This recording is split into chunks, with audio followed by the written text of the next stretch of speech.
The surest route is north to Lokekome. From there, we can secure passage on a merchant ship sailing to Berenice. It's the regular run. Lokekome will have Roman port officials. Unnecessary questions. I know a small fishing village south of the Eyes are fewer, but we must leave the camels behind. That could work. In Berenice, I know a man. He rents camels for the inland journey to Antinopolis. He asks no names if the coin is good.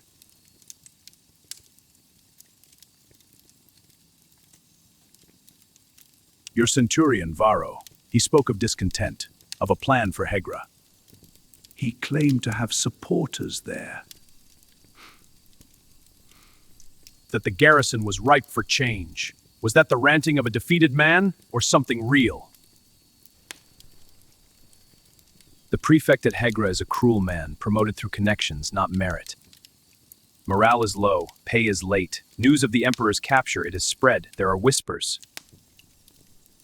Varro was not the only one listening to them. He was just the one with the courage or the foolishness to plan. Then the journey of Varro to Himyar may be more significant than any of us knew. The queen will be very interested in his testimony, Decanus.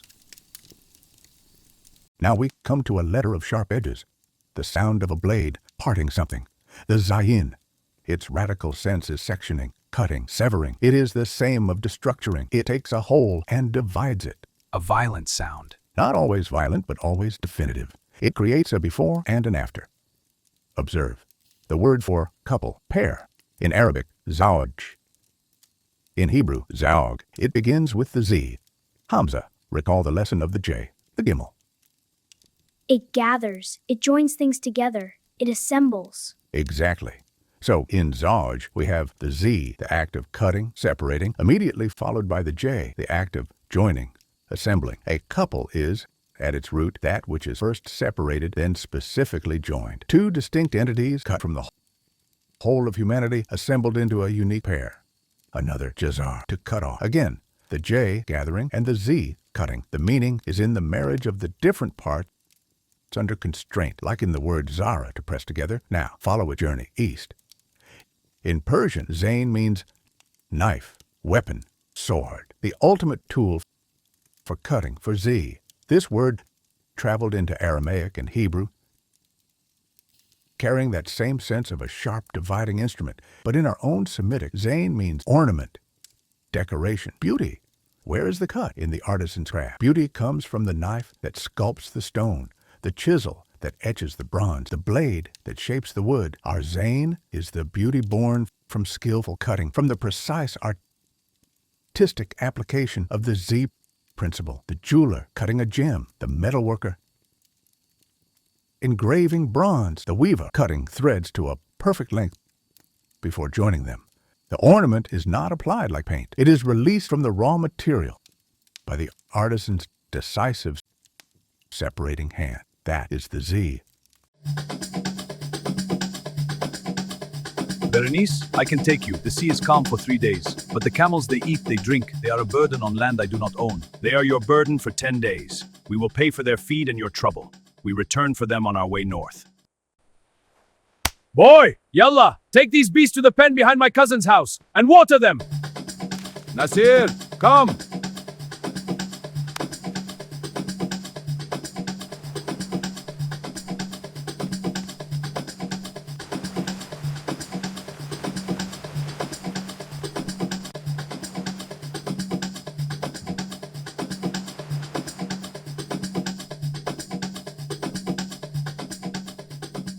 Wow, that stone is so pretty.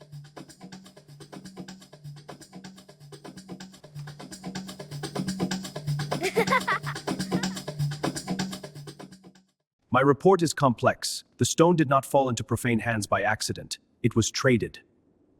A Nabatean merchant exchanged it with a desert hermit, a mystic sage of deep, unknown knowledge, in return for ambergris. A hermit? For amber, this is no mere transaction. This was a deliberate passage. It was. The hermit then passed the stone to an itinerant poet named Nadir, who traveled with General Safwan's party. But the thread does not end there. The hermit and Safwan have now departed for Egypt together.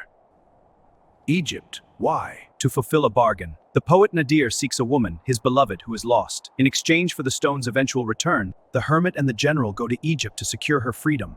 The stone is the price for a heart's desire.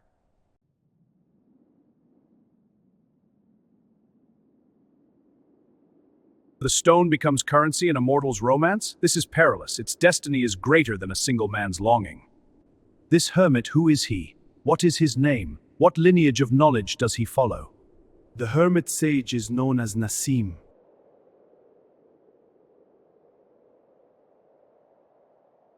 Nassim. So it is true, he walks again.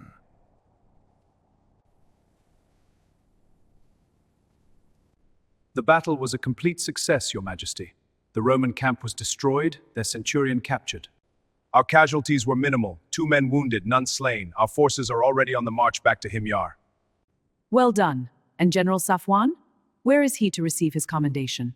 Your Majesty, the general has embarked on a secondary mission. To Egypt, to the city of Antinopolis. Egypt? Explain. He goes to fight as a gladiator in the games there. His victory is to secure the freedom of 2 slaves held by a local official. This fulfills a promise made to a valuable informant in Jerash. Furthermore, the liberation of these slaves is the agreed price to secure the return of the black stone from the poet who currently holds it. He what? A gladiator? The general of the armies of Himyar debases himself in a foreign arena for bargaining chips? This is not strategy, it is folly. I could have sent any warrior, any champion. He believes every thread of this endeavor is a thread of my will or a thread to impress me. The fool. The brave, loyal fool.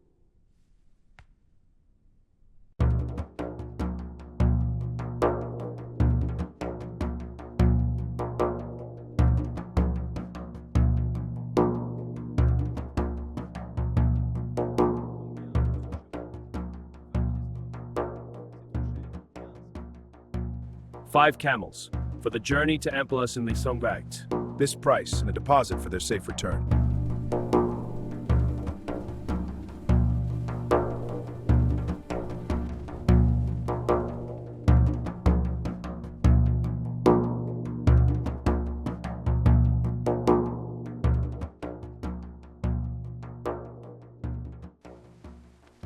We need to cross, and someone to hold 5 camels for 2 days, maybe 3. The games are in 2 days. We have no time to waste. No, it's gone. The stone, it's not here. What do you mean, gone? Where is it? The camel on the coast, the one I was riding. I had the pouch tied to the saddle. When we handed them over to the boatmen, I didn't think to check. I was so focused on Amira. Your love has cost us the heart of the mission.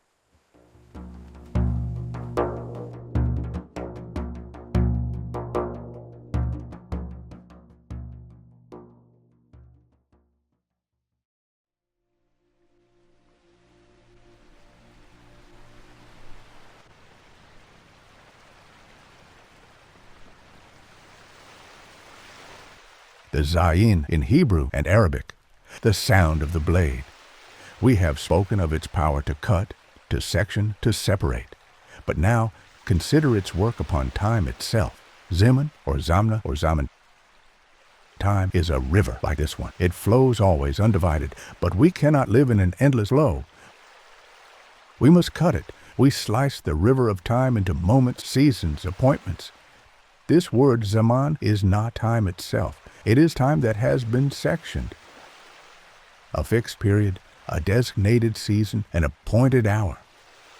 The Z-blade has carved a specific span from the eternal current. Like the games, 2 days from now. Exactly. The Zaman is a delimited time.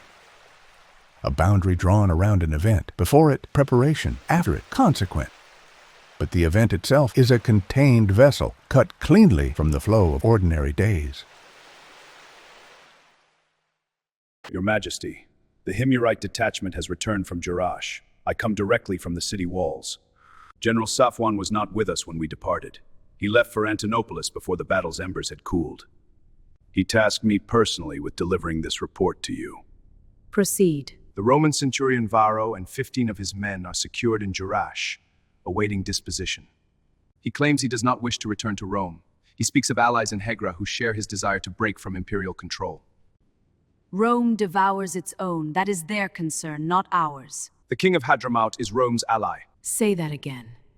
Hadramaut has signed treaties with Rome. Their ports welcome Roman inspectors.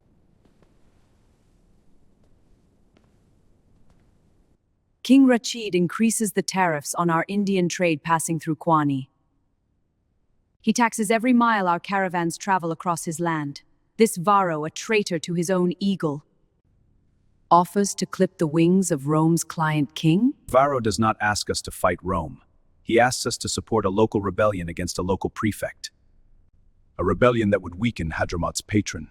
Hegra is a dagger pointed at Hadramaut's northern flank. A free Hegra hostile to Rome would force the Hadrami king to look north instead of squeezing my merchants.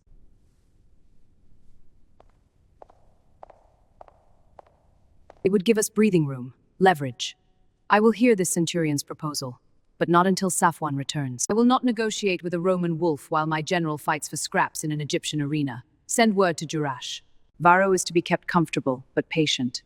His fate and Hegra's future wait on Safwan's victory. My lord, a messenger calling himself Decanus Lucius is at the gate. He claims to be sent by the Roman centurion Varro. He is accompanied by a man who bears himself like a warrior. At last, show them in immediately. Immediately, do you hear?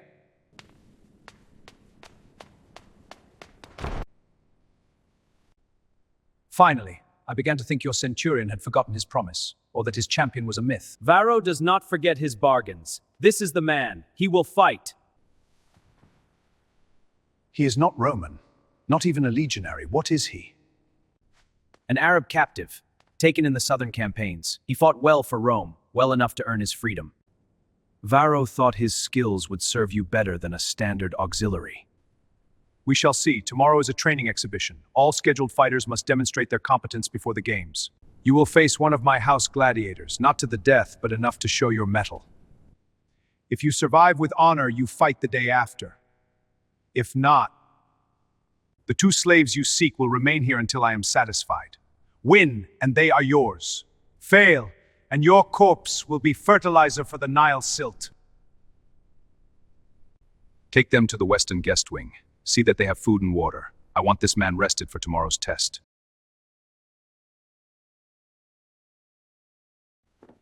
Please, a question. Do you know of 2 slaves here? A woman named Amira and her brother Murad? They were brought from the south, from Arabia. I know no slaves by name, master. I am not from this house. My mistress sends me to assist with guests.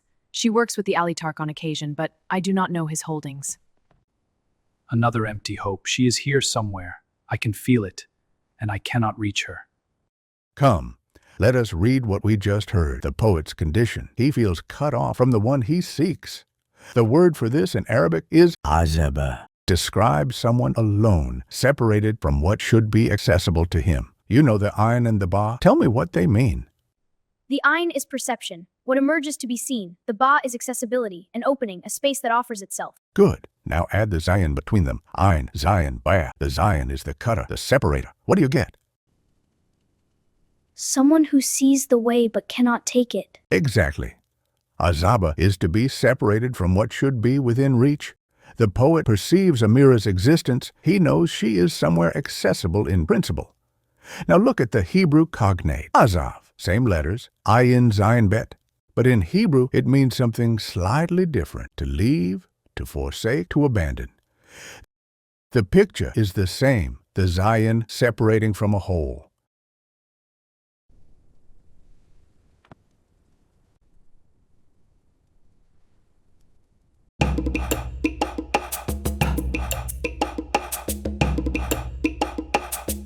My king, word has come from Jurash, brought by merchants and caravan drivers. The Lord Walid has destroyed a Roman detachment stationed near his city. The centurion and his men are captured or killed. This is grave. Our treaty with Rome, our access to their markets. All of it depends on stable relations with the garrison at Hegra. If Rome suspects we had any part in this, we must distance ourselves from this affair immediately, my king. An emissary must be sent to Hegra at once. We must assure the Prefectus Cohortis that Hadramaut had no knowledge of or involvement in Walid's rebellion. More than that, we must offer our unequivocal support for Rome's authority in the region. The Prefectus at Hegra is the senior Roman commander in southern Arabia. If he doubts our loyalty, the Prefectus at Hegra is the senior Roman commander in southern Arabia. If he doubts our loyalty, We cannot afford Roman hostility in the north. Then it is settled. My emissary will sail at dawn. He will carry my seal and my word. Hadramat stands with Rome against all enemies of her peace. We had no part in Jurash's madness. And we offer our full cooperation to restore order. You, prepare to leave with the first light. Take the fastest ship in the harbor. The prefectus must hear our loyalty before rumors of our betrayal reach him through other mouths. Go. The Zayin, the ancient letter of separation, reveals its power as the kingdom of Hadramaut frantically severs itself from the actions of Jurash and puts the whole region on the brink of the precipice.